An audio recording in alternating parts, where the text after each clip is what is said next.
Hello friends, welcome to our channel career alerts YouTube channel. Friends, ఈరోజు notification Tata institute of fundamental research నుంచి అయితే రావడం జరిగింది. So దీంట్లో వీళ్ళేంటంటే India based neutrino observatory project కింద కొన్ని వేకెన్సీస్కి అయితే ఓపెనింగ్స్ అనేది ఇచ్చారు. సో నేను ఈ వీడియోలో టోటల్గా ఎన్ని వేకెన్సీస్ ఉన్నాయి, అలాగే ఎలిజిబిలిటీ ఎవరెవరికి సంబంధించి ఉంది అనేది క్లియర్గా ఎక్స్ప్లెయిన్ చేస్తాను. దీనికన్నా ముందు మీరు కనుక ఫస్ట్ టైం మన ఛానల్కి వచ్చినట్లయితే మన ఛానల్ని సబ్స్క్రైబ్ చేసుకోండి. ఎందుకంటే ఇటువంటి డైలీ జాబ్ అప్డేట్స్ అట్లాగే ఎడ్యుకేషన్ న్యూస్ అనేది మేము తెస్తూ ఉంటాము. అట్లాగే వీడియో నచ్చితే ఖచ్చితంగా లైక్ చేసి మమ్మల్ని ఎంకరేజ్ చేయండి. అట్లాగే మీకు యూజ్ఫుల్ అనిపిస్తే మీ ఫ్రెండ్స్కి కూడా షేర్ చేయండి. ఓకే ఫ్రెండ్స్, ఇక వీడియోలోకి వెళ్ళిపోదాము. So Tata institute of fundamental research అనే వీళ్ళు ఏంటంటే ఇది కంప్లీట్గా national centre of the government of India for nuclear science and mathematics అనమాట. ఇది గవర్నమెంట్ ఆఫ్ ఇండియా ఆర్గనైజేషన్ అనమాట. సో ఇది హెడ్ ఆఫీస్ అనేది మనకి ముంబైలో అయితే ఉంటుంది. అయితే వీళ్ళు నోటిఫికేషన్ వచ్చేసి మనకి ఏదైతే India based neutrino observatory project అనేది స్టార్ట్ చేస్తున్నారు. సో దానికి సంబంధించి ఎంప్లాయీస్ని అయితే హైర్ చేసుకోవడానికి నోటిఫికేషన్ ఇచ్చారు మనకి.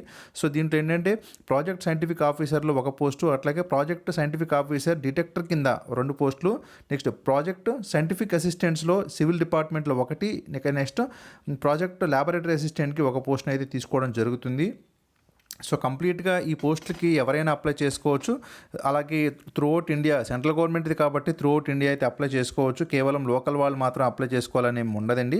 సో ఇదేంటంటే ఆంధ్ర అలాగే తెలంగాణ నుంచి ఉన్న అభ్యర్థులు కూడా అయితే దీనికి అప్లై చేసుకోవచ్చు అనమాట. ఇక శాలరీస్ విషయానికి వచ్చినట్లయితే శాలరీస్ కంప్లీట్గా సెంట్రల్ గవర్నమెంట్ మనకి బేసిక్ పే మీదే ఉంటుంది. సో మీకు చూస్తే కంప్లీట్గా ఏంటంటే ఇంక్లూడ్స్ హెచ్ఆర్ఏ మీకు 75,000, అలాగే మినిమం శాలరీ అనేది 30,800 అనేది ఉందన్నమాట. ఓకే ఫ్రెండ్స్, ఇక చూద్దాము. సో ఇవన్నీ కూడా జనరల్లో ఉన్న పోస్టులు కాబట్టి సో మీరు ఎవరైనా సరే ఓబీసీ, ఎస్సీ, ఎస్టీ అలాగే పీడబ్ల్యూడీ ఉన్నా సరే వారైనా సరే అప్లై చేసుకోవచ్చు అని కూడా క్లియర్గా అయితే ఇచ్చారన్నమాట. ఓకే ఫ్రెండ్స్, ఇక పోస్ట్ విషయం చూసినట్లయితే ప్రాజెక్ట్ సైంటిఫిక్ ఆఫీసర్కి అంటే ఎలక్ట్రానిక్స్ డిపార్ట్మెంట్లో అయితే ఒక పోస్ట్ ఉంది. సో ఇదేంటంటే మనకి ఫుల్ టైం ఎవరైతే బీఈ, బీటెక్ అలాగే ఎలక్ట్రానిక్స్ అండ్ కమ్యూనికేషన్స్లో అంటే బీటెక్ ఈసీఈలో కనుక ఫినిష్ చేశారో సో వారు 60% మార్క్స్తో పాస్ అయితే వారు ఎలిజిబుల్ అవుతారు.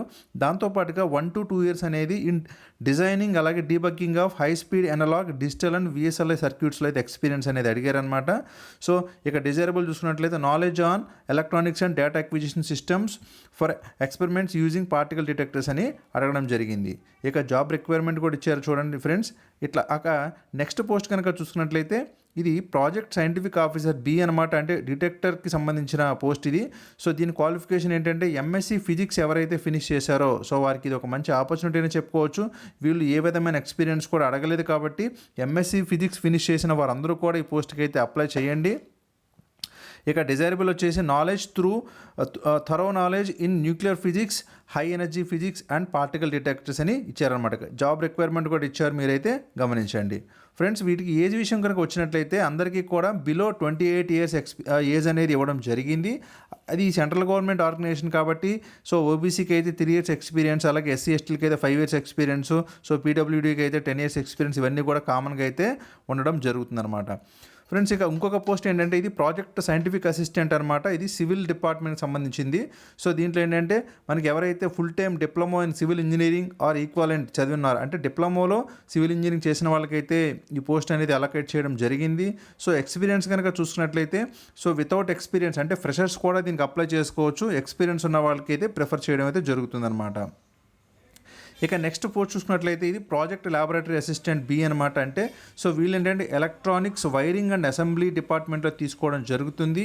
సో క్వాలిఫికేషన్ చూసుకున్నట్లయితే ఎవరైతే హెచ్ఎస్సి అంటే మనకి ఇంటర్మీడియట్ చేశారో సో వారితో పాటుగా ఎవరైతే 2 years ఎక్స్పీరియన్స్ ఇన్ ల్యాబొరేటరీ ఉందో సో వారికి అడగడం జరిగింది. లేకపోతే మనకి నేషనల్ ట్రేడ్ సర్టిఫికేట్ నుంచి ఒక 60% మార్క్స్తో కనుక మీకు national council of vocational training సంబంధించి సర్టిఫికేట్ ఉంటే సరిపోతుంది.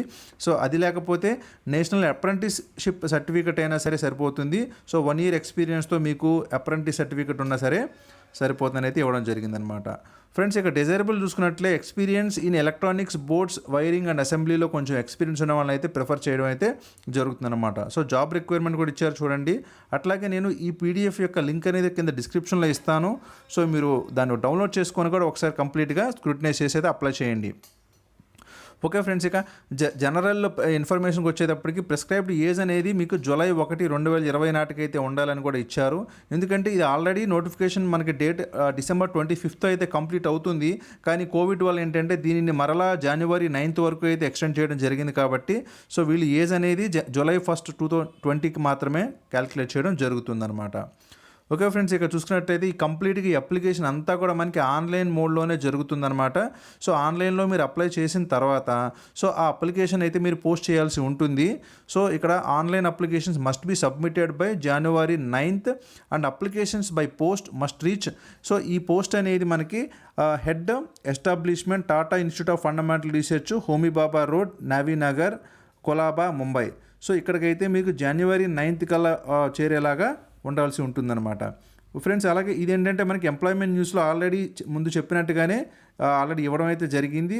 ఇంకా నెక్స్ట్ చూసుకున్నట్లయితే సో ఏమేమి సర్టిఫికెట్స్ అనేది మీరు ఒరిజినల్ డాక్యుమెంట్స్తో ప్రొడ్యూస్ చేయాలి ఒక రిక్రూట్మెంట్ ప్రాసెస్ కనుక మీకు రిటర్న్ లెటర్ వస్తే అనేది కూడా ఇక్కడ క్లియర్గా ఇచ్చారు. సో అది కూడా చూడండి. ఫ్రెండ్స్, ఒక విషయం ఏంటంటే సో ఈ రిక్రూట్మెంట్కి సంబంధించి వాళ్ళు ఏ విధమైన ఎగ్జామ్ కూడా మీకు పెట్టరు, అట్లాగే ఏ విధమైన ఫీజు కూడా లేదనమాట. కేవలం మీరు అప్లై చేసిన తర్వాత ఎవరైతే వాళ్ళు డిజైరబుల్ క్వాలిఫికేషన్స్ క్యాండిడేట్స్ దగ్గర ఉన్నాయో సో వారికి మాత్రమే వాళ్ళైతే మీకు కాల్ బ్యాక్ చేసి మీకైతే రిక్రూట్మెంట్ ప్రాసెస్కి మీకు ఇస్తారనమాట. ఇక నెక్స్ట్ చూసుకున్నట్లయితే సో బయట నుంచి అంటే మనకి ఇదేంటంటే ఈ సెంటర్ అనేది మనకి మదురైలో అయితే ఉంది. సో వీరందరూ కూడా మదురైకి హెడ్ ఆఫీస్తో పనిచేస్తుంది. సో మిగతా బయట నుంచి వచ్చిన వాళ్ళందరికీ కూడా సో వాళ్ళు ఫెయిర్ అనేది కూడా ఇస్తామని కూడా ఇక్కడ క్లియర్గా అయితే మెన్షన్ చేశారు. ఇక నెక్స్ట్ చూసుకున్నట్లయితే ఇది ఫ్రెండ్స్.